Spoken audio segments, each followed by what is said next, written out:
Welcome back, everybody, to Havoc Maker Studio and FMP Wargamers. My name is John, and today we're going to talk about Marvel Crisis Protocol from Atomic Mass Games. Now, if you're not familiar, Marvel Crisis Protocol is a tabletop skirmish game using miniatures based on your favorite Marvel characters.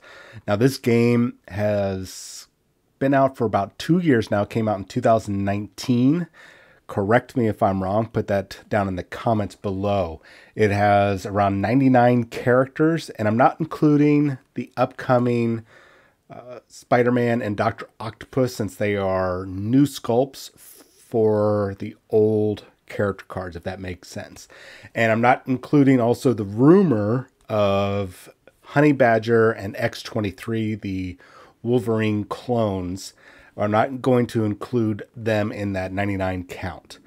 Now, I'm hoping that we will see them very, very soon, or at least word of them very soon.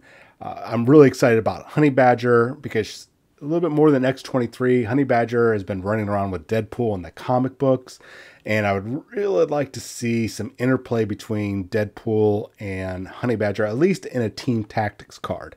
But we're not here to talk about what might come. Let's talk about what is coming down the line. Now, if you're not familiar, last month we had the mini extravaganza on Twitch from Atomic Mass Games, which they showcased a bunch of new miniatures, some painting videos for both Star Wars Legion and Marvel Crisis Protocol. And one of the other things that we learned during that and kind of recapped after is that there's going to be some updates to the core rulebook, which is available for free on their page, atomicmassgames.com. I'll have that link down in the description below. You can go there, get your free copy of that, and read up on the rules.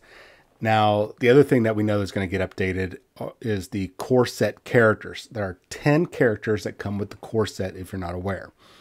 And we've already seen a few of them. I'm not going to rehash those because they came out weeks ago and people have had enough time to analyze them and pick them apart and get super excited. So today we're just going to cover what was released, well, today on October 13th. So I should point out that with Marvel Crisis Protocol, it is a tabletop skirmish game, and there's always an issue with these type of games where there is what they call power creep.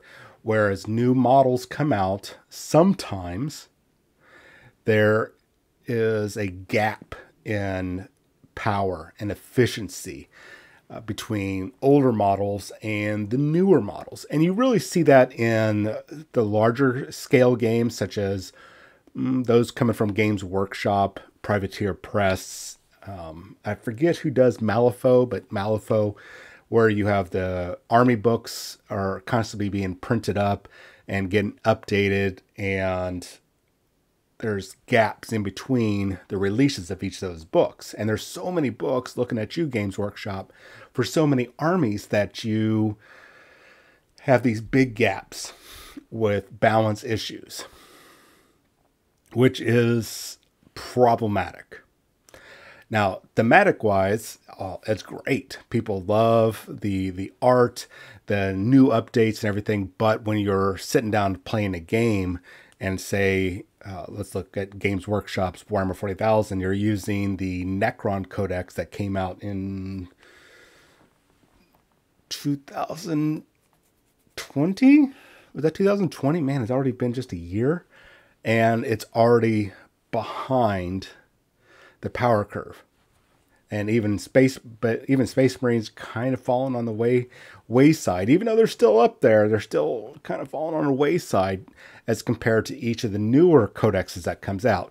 Now, Marvel Crisis Protocol doesn't have that big of an issue compared to the larger companies, the larger games, the larger scale games. But despite what you might hear from the fans, your tournament organizers, your judges, whatever, or even online on YouTube videos or on Facebook pages, there is an issue with power creep. Now, with Marvel Crisis Protocol, Atomic Mass Games has done a fantastic job of maintaining a high level of balance with this game. But with the exception of games like Go, chess, or checkers, you're really not going to have a perfect balance. Now, those other games I just mentioned, they're perfectly balanced rules-wise. The only difference is the level of the opponents. Now, when you start adding all these special rules for different pieces and such, like we see with the miniature games, that's where you start getting the power creep. And as new stuff comes out, new rules come out, new things start happening. And that's where we're at right now. Now, like I said, Atomic Mass Games have done a fantastic job of maintaining a high level of balance for this game. And the tweaks that are coming for the core characters are tiny, but they immediately catapult them into a lot more viability since the 2 years have gone by since the game was, I think actually over 2 years since the game was released. So let's go over some of these new changes for Captain America, Steve Rogers, Tony Stark's Iron Man, Carol Danvers, Captain Marvel, and of course, Ultron. And let's take a look at the tiny upgrades and see how they're going to advance. So I've got my character cards here. You've got the new character cards right on the screen. So let's take a look at them. So Captain America, Steve Rogers, not Captain America, Sam Wilson. A couple of the changes, there's actually not a lot of changes, but the ones that you're going to see are significant enough. Now, the first thing is Captain America, at least in the comic books, and a little bit in the MCU, depending on how they want the cinematic story to progress. He is actually incredibly strong. I think, if I remember correctly, at least last time I read, he is bench pressing around 1,000 pounds. And not just like struggling with one rep. He could do a couple reps. Where I think real world strongest man is around 800 pounds, maybe 1,000, but he has to have a spotter, and he's struggling, and he probably has like pulled some muscles or something really bad. Now, Steve Rogers, Captain America, thanks to the super soldier formula, is a lot stronger. Now, we're going to see that first reflected in his shield throw, which is going to have just a 1 dice increase on the damage potential, which I think is really perfect. I mean, you got this guy, like I said, can lift around 1,000 pounds, and he's going to be throwing that shield at a high rate of speed. There's going to be a lot of force behind that. So that increase of 1 dice is really significant, especially on a 0 cost power. The next increase we're going to see is the shield slam.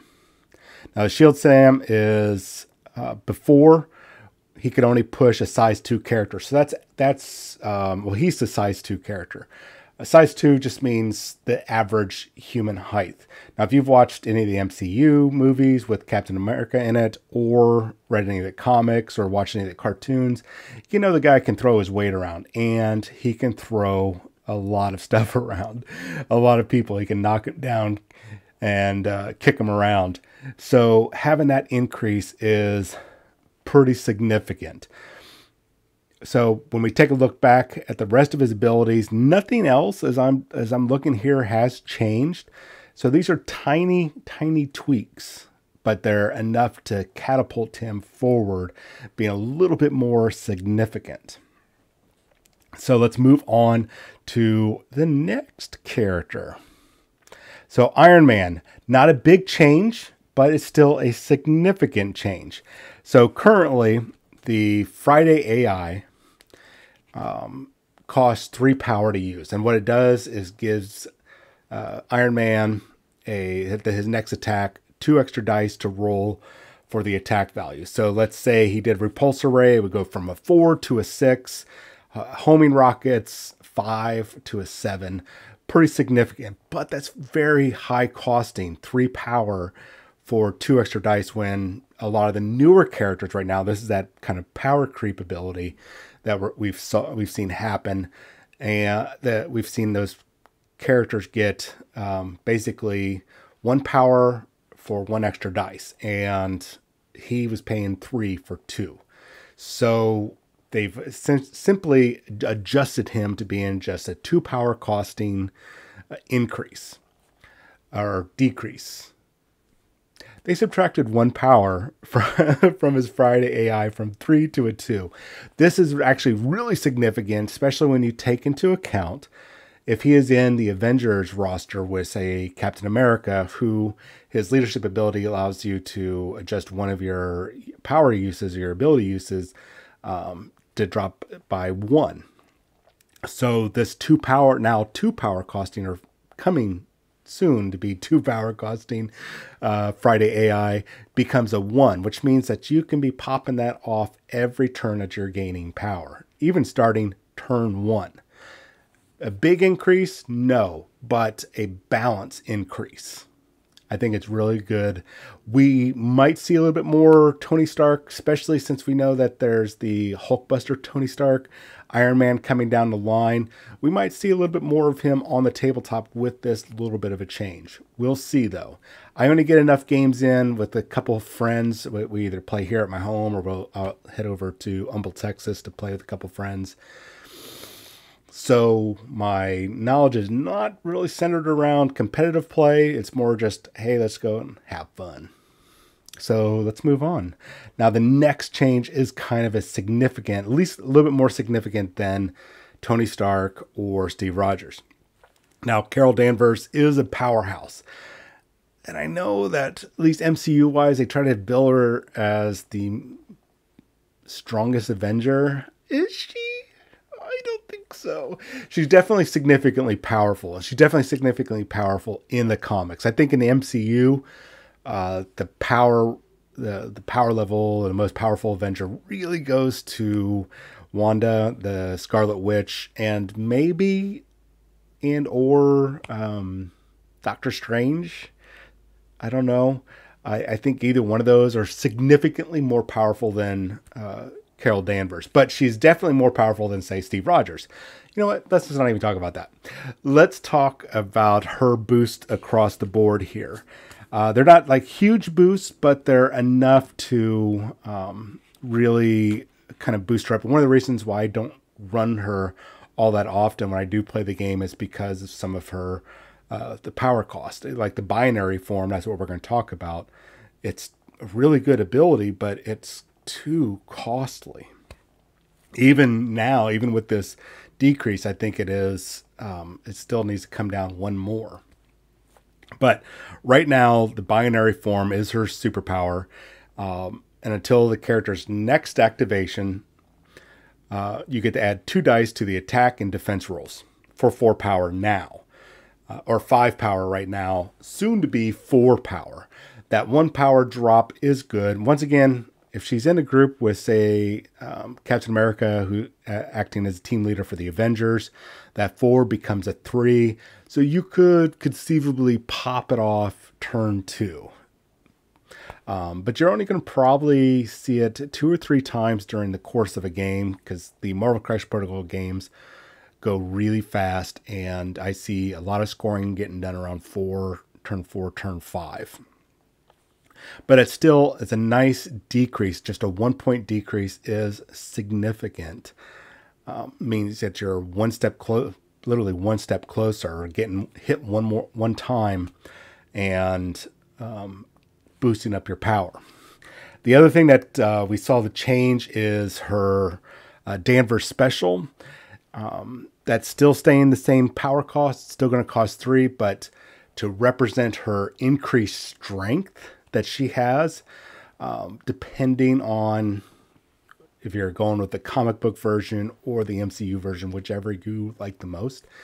She is definitely significantly physically stronger.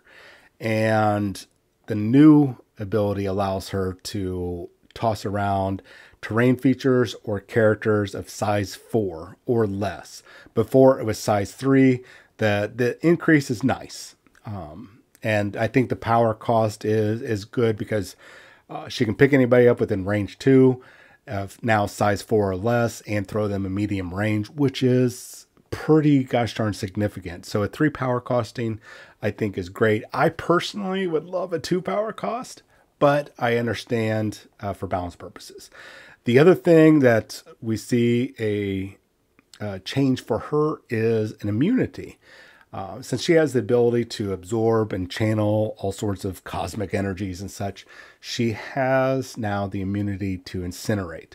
And this is a little significant because we've been seeing with some new characters the ability to inflict or immune from incinerate. So I think it might have been an ability, a power, or an affliction status effect. There we go. That was not used all that often, and now it's starting to see a lot more play. And her having immunity to that is really good, especially if you're going to see it on the tabletop a lot more. Now you have another character that is immune to incinerate. And speaking of incinerate, let's move on to our last character who's not an Avenger, but has definitely had clashes with the Avengers. It's Ultron, otherwise known as Ultron. That's his secret identity.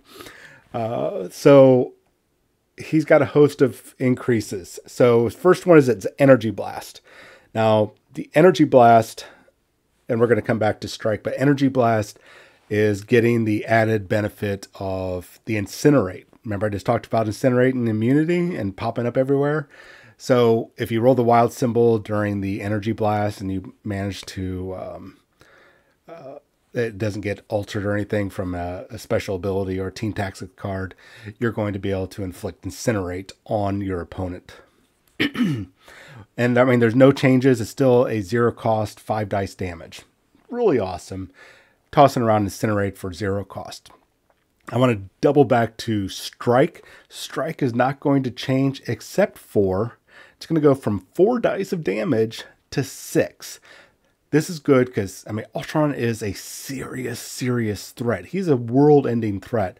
And having a basic attack that just does 4 dice worth of damage, not too good. When you can smack around the Hulk and smack around Thor as if they're nothing, only be able to punch them for 4 dice of damage, not too good, guys. So the 2 dice increase, really nice. I like that. Then we're going to get the Kinetic Field Generator. The ability to pick up size 4 or larger and toss them around. Nothing else has changed except the power. Everything still stays the same except for the size 4 increase over size 3, which is good, especially if you see him in the comic books and of course the MCU during the Age of Ultron when he was just picking up trains and planes and automobiles and tossing them around like they're nothing. That really makes a lot of sense that it got that increase. The other one is Analyze and Annihilate. It's gone from being a costing reactive power to now being a innate ability. Nothing else has changed about it. So before resolving, I think that is, let's see here, I'm trying to read this. Critical results. You can re-roll 1 dice in the attack roll for each critical success in the opposing player's defensive roll. Does that make sense? I hope so. That is a nice increase, mainly because it was a 2 power costing ability, but now it's just an innate, which it makes sense. This now makes Ultron a much more significant threat, and especially when he's only costing, I mean, he's a threat 4 character, and he seemed a little too costly as a threat 4, but now, 4 different increases for nothing? Pretty nice. So we're going to probably see a few more characters. I think this puts us at 8 total characters that we've seen changes. I think we still need to see, I could be wrong, but I believe we're still slated to see the Red Skull has not been changed, nor has Crossbones. I think those are the last 2 characters. Don't quote me on that, but I think those are the last 2 characters that will be getting a change with the core set rules. Hopefully, even though they're 2 pretty significant characters, I think we'll still see some changes, minor changes. So let me know what you guys think of these changes. Is it enough to make you pick up Ultron, Iron Man, the old Iron Man, not the new Hulkbuster Iron Man, Steve Rogers, Captain America, and or Captain Marvel? Are you going to be playing with them? You know what? Even tell me what your favorite roster to use is. What's your 10-person lineup for Marvel Crisis Protocol? So you guys have yourself a wonderful day. I will try to be back a little later on today with a breakdown of the Black Templar Codex. It looks like I'm going to have a copy sent to me, or at least some pics of the internal rules so we can go through the stratagems, the relics, and anything else. I was going to say librarian powers, but if you know Black Templars, they don't like librarians. Anyways, you guys have yourself a wonderful Wednesday, and I will talk to you later. See ya.